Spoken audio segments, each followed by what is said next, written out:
God, grant me the serenity to accept the things I cannot change, the courage to change the things I can, and the wisdom to know the difference. Amen. All right, so this session is on principles 4, 5, and 6, courage, integrity, and willingness. We're going to kind of do it like we did the last one.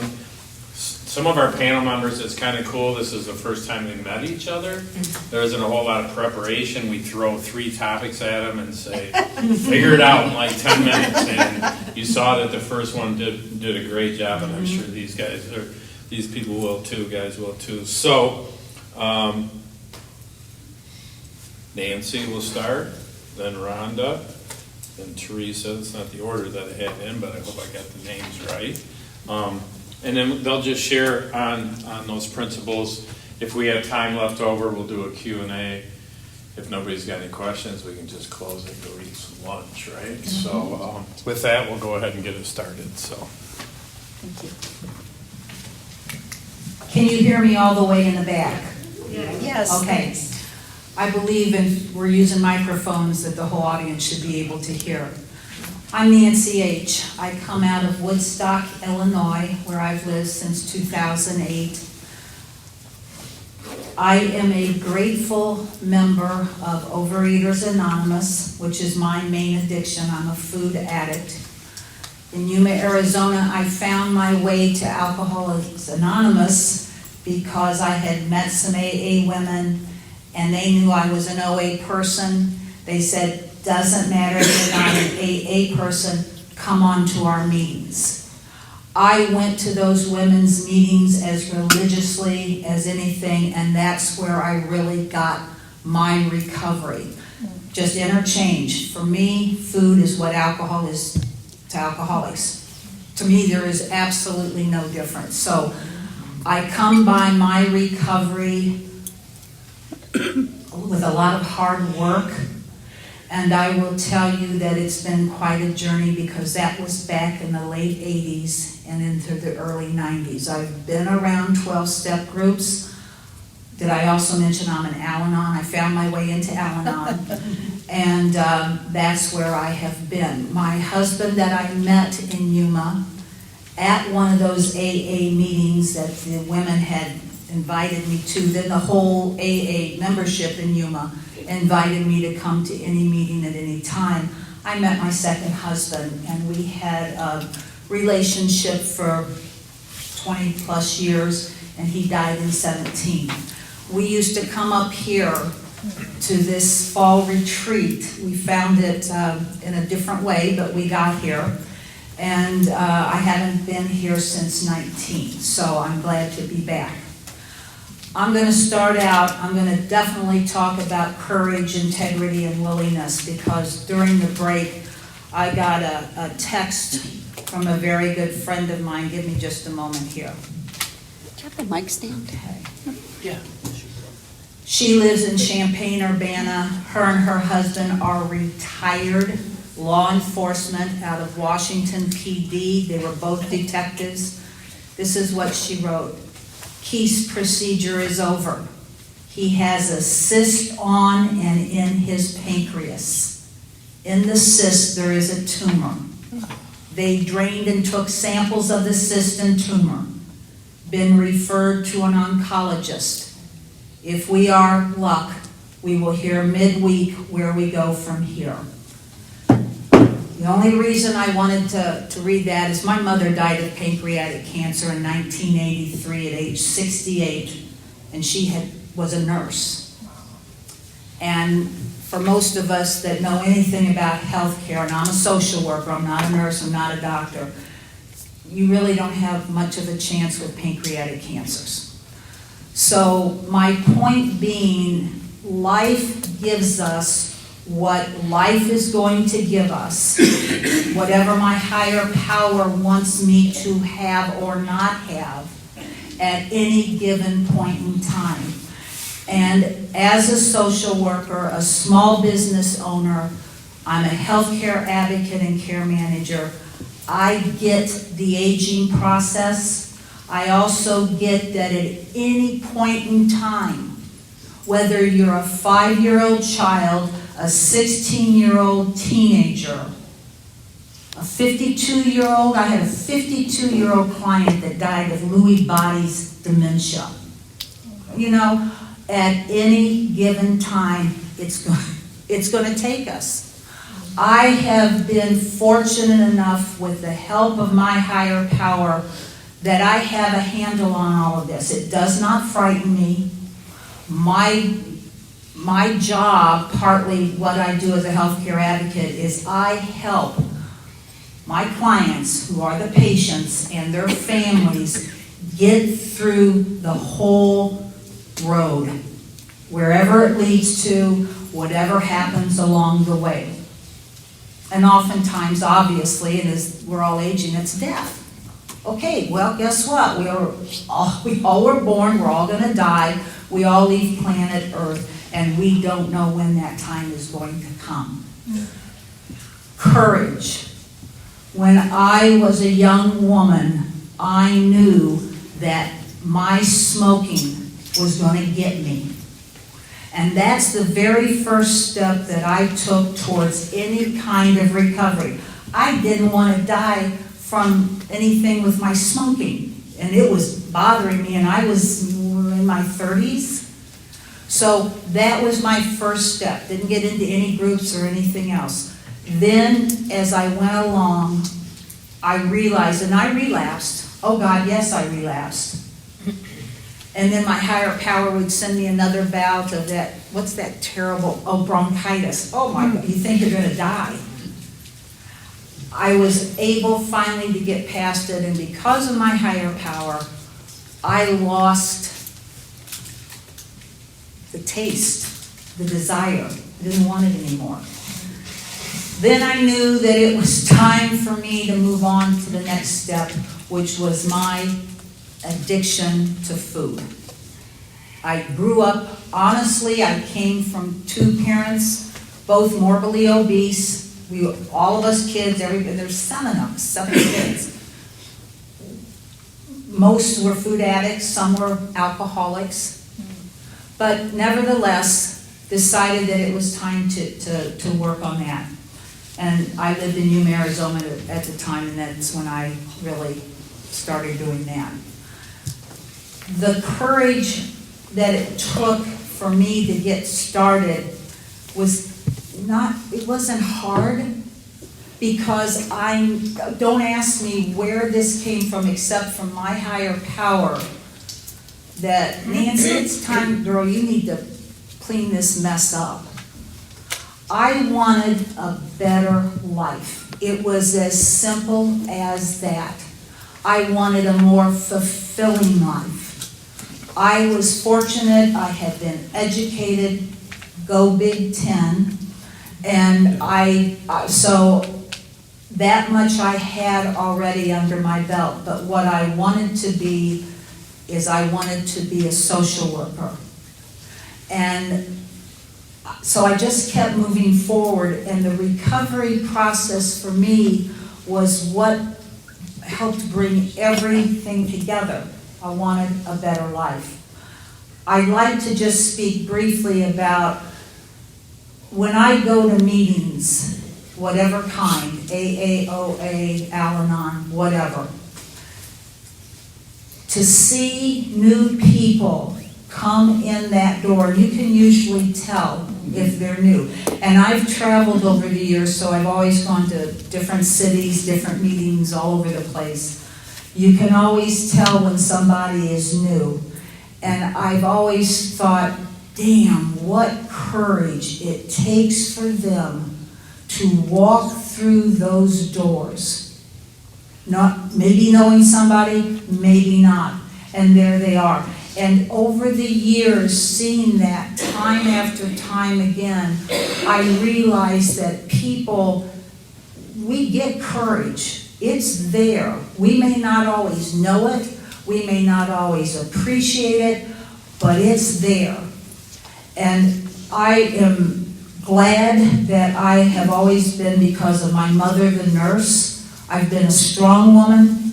I know how to open my mouth and talk.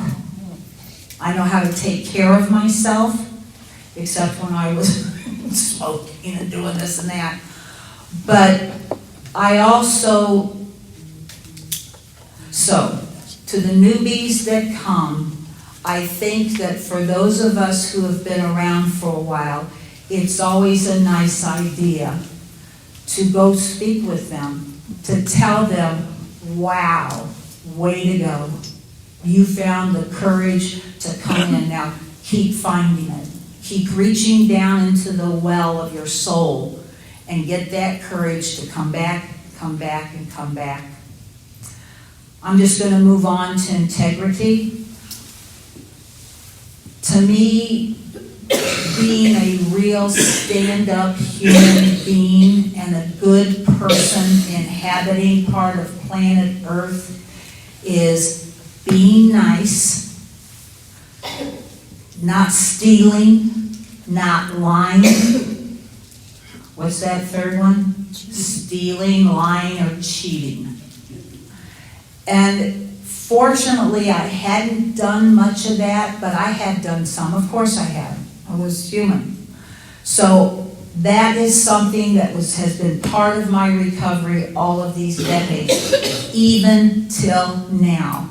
I just recently made a new deal with myself that planet Earth looks ugly right now. Everybody's fighting, everybody hates each other, the vitriol, the nastiness that comes out of people's mouths, the threats against people. I don't know about you guys, but I've had a belly full of it. Fucking stop it, people. Be nice. And you know what? Maybe I got that because every doctor's office I go into now, all the hospitals I go to, even the nursing homes that I'm in and out of, they all have little signs. Be nice. Some of them even say, if you do not behave, you will be asked to leave. What in the hell has happened to us? Really? So my thing is, if I haven't got something nice to say, I'm going to keep my mouth shut. And other than that, I'm going to try to say something nice to people every day. That's my new thing that I'm doing. Plus, working on myself, because whenever my time is up and I got to leave planet Earth, I want to leave clean. I want to leave that, oh, she was pretty nice. Yeah. With a good reputation. I didn't go through all of these decades of working on myself in my life to make it better through recovery. For what? Just to still be the same person that I was back in my 30s and 40s? Hell no, I don't want to be. I want to be a better human being. And I figured if everybody in this room, from me just saying this, if you start trying to be a better human every day, just say one nice thing to somebody, do you know what, that could make such a big deal? So that's what I'm doing now for my integrity part. I don't lie, cheat, or steal. When I do, I gotta clean it up. I really don't steal. I hate that. The lying is hard sometimes, but you know, the little white lies, not even that. And I don't cheat. Don't like to do that. So, but that is part of what I've had to work on. And we're talking decades here. When I'm talking about the late 80s, that means I went through the 90s, the early 2000s, through the teens. This is 23. I'm no spring chicken, duh. And you know, I will continue to work on this until the day I die, because what I have gotten out of recovery is more than I ever envisioned. So the willingness, courage, integrity, willingness. This is what I want to say about willingness. I have found the willingness to stay on track. When I wanted to go back to grad school out in Arizona, I have to tell you, I was working for the Yuma County Attorney's Office as his Victim Services Division Chief. helping victims of crime. I told him, I want to go get my MSW from Arizona State in Tempe. I need to be gone Wednesdays and Thursdays up on campus. He didn't miss a beat. An elected official, the county attorney, said, do it, Nancy. You gotta work on a Saturday or Sunday, is that okay with you? I said, yes, sir. So he let me do that commute and stay up on campus and get my MSW. You know, I had the willingness, I asked, he said yes. I didn't know if he would, but he did. When I had the willingness later, as I was running nonprofits, that I wanted to be a better administrator, I needed some more education. I did it again. And it wasn't easy because I was really no spring chicken then. I was always the oldest in the class, and there was ageism, my friends, from the younger students. I didn't care. I called them on it. I called the professors on it because it wasn't right. The willingness, whatever it is in life, the willingness to stay in recovery mode. So this is my best tip that I can give for that. We all need to have a care group. And I say K-A-R-E because that's the name of my business, the care group with a K. But I tell people when I come on board as their healthcare advocate, I'm part of the care team. So if it's their loved one, if it's a husband who called me about his wife and he needs help, okay, I'm going to be the advocate. I'm part of the care team. Well, I figured that as people in recovery, we need a care group around us. Friends, relatives, employers. I mean, the list goes on and on. But you got to get the right people, obviously. I mean, if they're, at odds with what you're doing, or they're the cause maybe of why we are here, that might not be the best person for your care group. But just think about having a group of people. It can be 2, 3, 4 people that you can call, people that you can call and say, hey, I'm lonely. You want to go out to dinner? You want to have lunch together? You want to go on a hike? I think that having the willingness to reach out to ultimately keep us on track for our recovery. So that's my story. I'm sticking to it. I've got 16 years till death, probably, if I'm lucky. Well, 74 from 90, 16 years, right? I'm going to make it the best damn 16 years that I can. And to all of you, I hope that you all have a wonderful life. If you're young, keep on the track. If you're middle-aged, keep on the track. And if you're in the senior realm, keep on the track. Because who here doesn't like recovery a gazillion times better than that shit we had before? I'm sticking to it.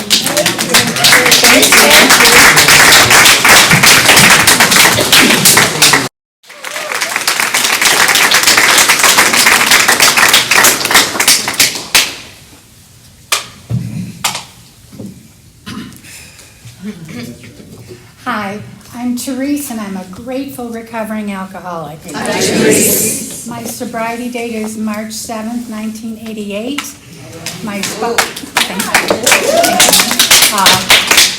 My sponsor is Chris, and my home group is Lakewood Women's Discussion.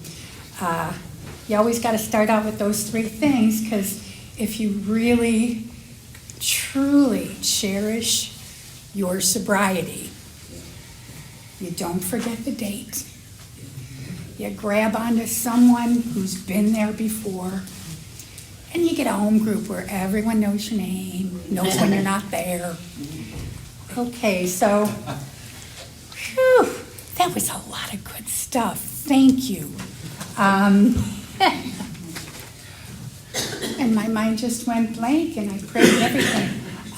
Courage, the courage that we have to face.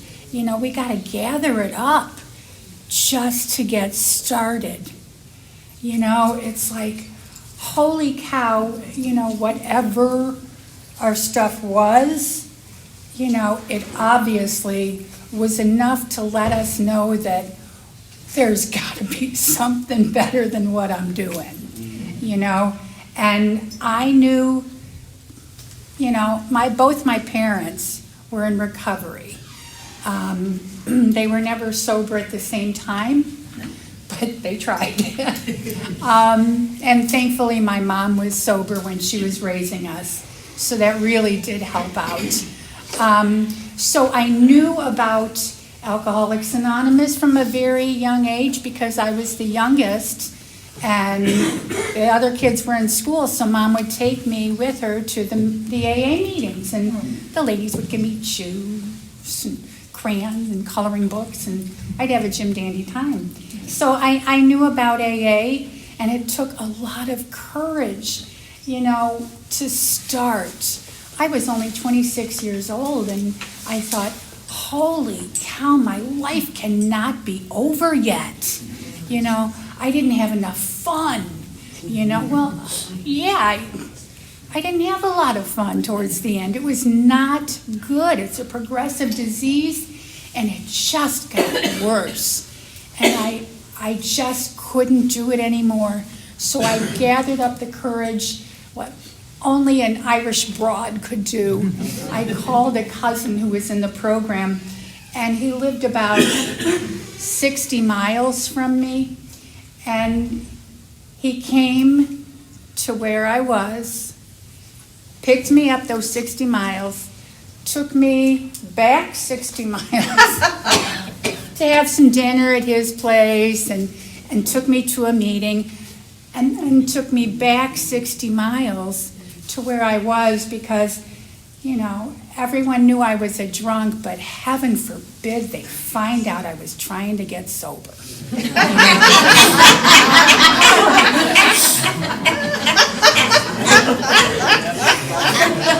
You know, we can all laugh about that, but I'm not the only one, right?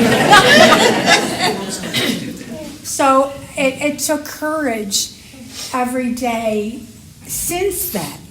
You know, like I said, I was 26. You know, I walked everywhere.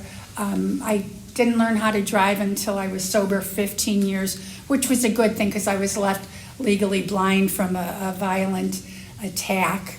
And plus, you know, I already got it walking while intoxicated, so.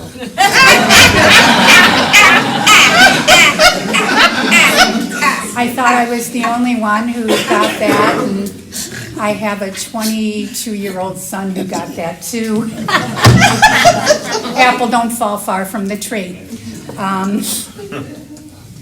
It took courage every day because in order to get to there was a brand new sober club, and it was only about a mile away, and it was a straight shot, but it was a straight shot on Lee Road.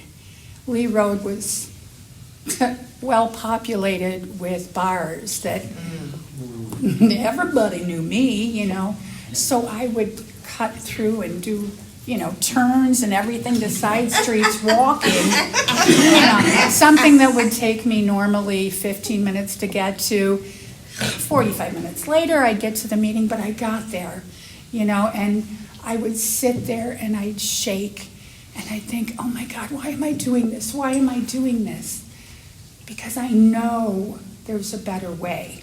I've seen it, you know, in my family. You know, Irish people, you're either, you know, drinking or you're in recovery, really, you know. And I wanted it. You know, it's not that I thought it was anything big other than I just don't want to be drunk, you know, because I don't want to be here anymore, you know, and I wake up and it's like, oh crap, I'm still here, you know. Well, I don't want to wake up that way. So I went to meetings every single day and God is so good to me. I was white-knuckling it and doing the meetings and everything, but I wasn't getting much help because I was terrified to talk. I had post-traumatic stress disorder. I had an eating disorder. I mean, I was just a hot mess. And fortunately, there was a wonderful woman in the program, my first sponsor, the late, great Susie W. May she rest in peace, amen. I'm Irish, can you tell? She had a sober house at the time. And I was 3 months dry, and she let me move in. And normally you could stay 3 months, maybe 6 months. Well, she said, some are sicker than others. So I got to stay a year. And in that year, I went to meetings every day. And there was a coffee shop on the grounds where the old timers would come in and they just share, just sitting there with a coffee, hey, how you doing, Or, I had to seek outside help early on to deal with my post-traumatic stress. And a guy in the program, he'd see me and he'd say, do you need a lift to your therapist today? Well, yes, I do, thank you very much, And then when I, started working, I was back in the restaurants and the bars because that's all I knew how to do. And yes, you can do it sober. You got to pay your rent.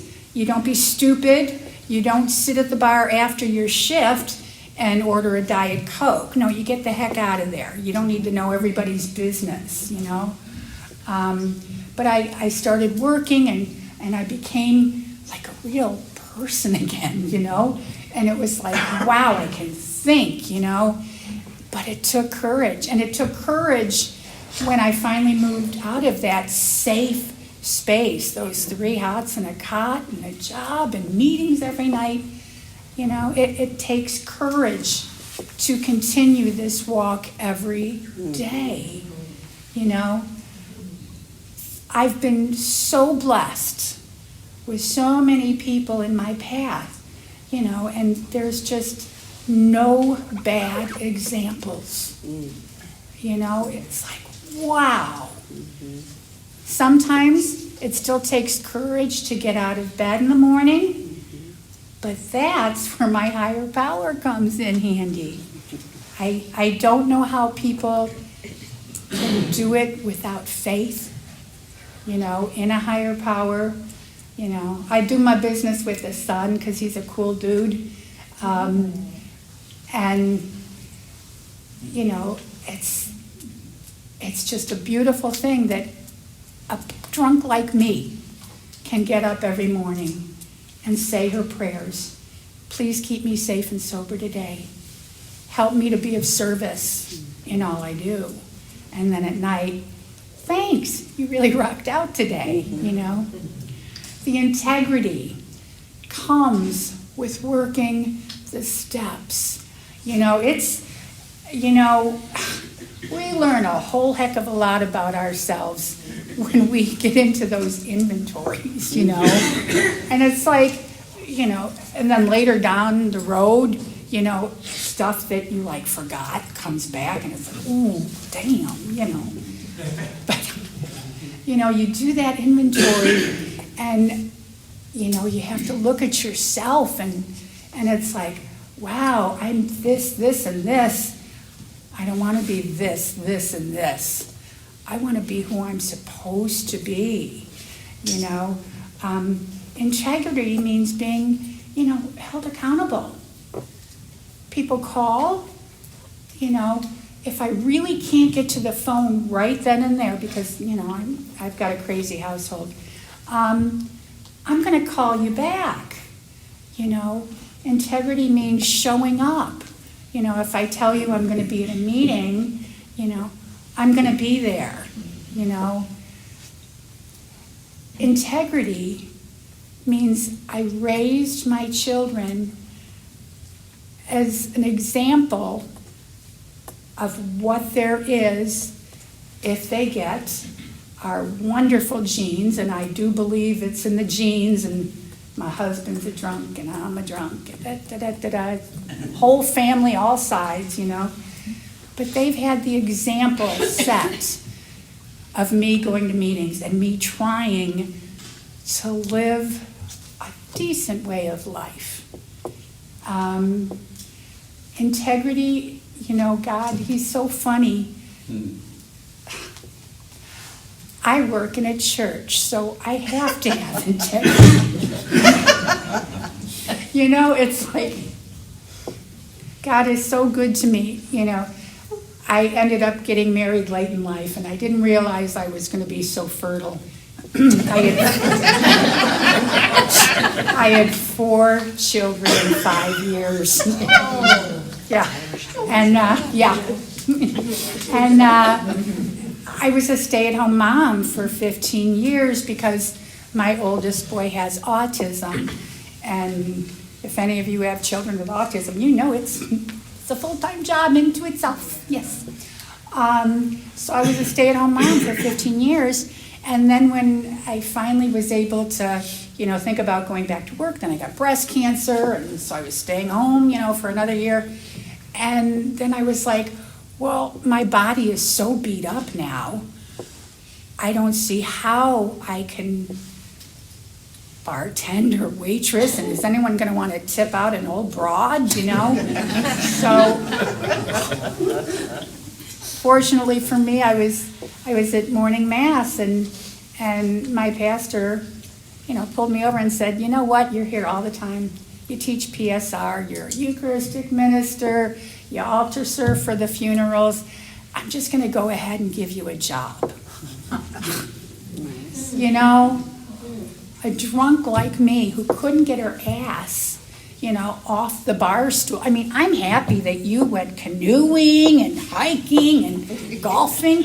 No, I was just on the bar stool watching the world go by, you know. So it really does help that, you know, with integrity, that I am accountable today, you know, to my family, to the women I sponsor, to my community, you know. I mean, people know I work in the church, for crying out loud. And the willingness that started it all, the one that, you know, that little nudge that got us to come to an AA or an Al-Anon meeting. I go to Al-Anon as well.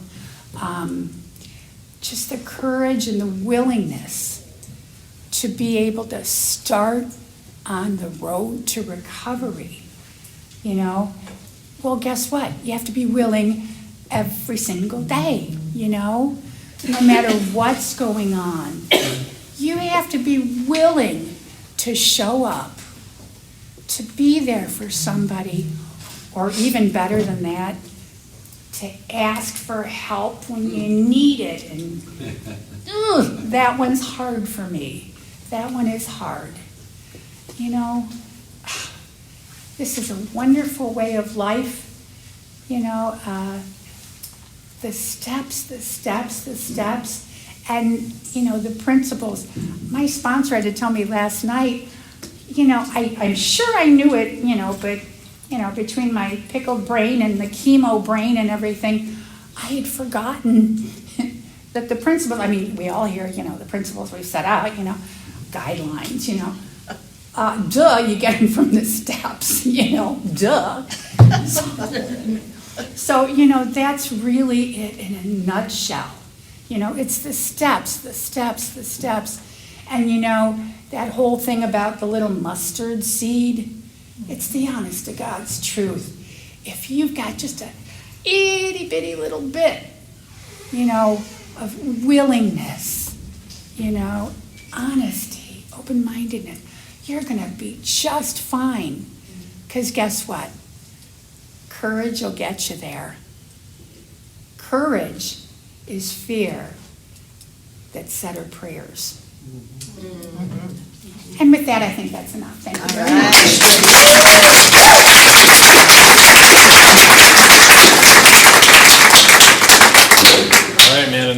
awesome panelists. Give them another. I believe in following rules and following directions and all that, and I tried best to do that.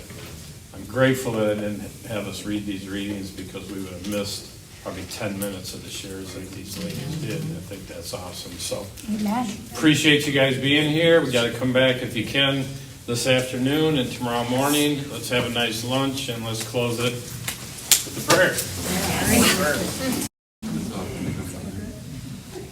Who keeps us sober?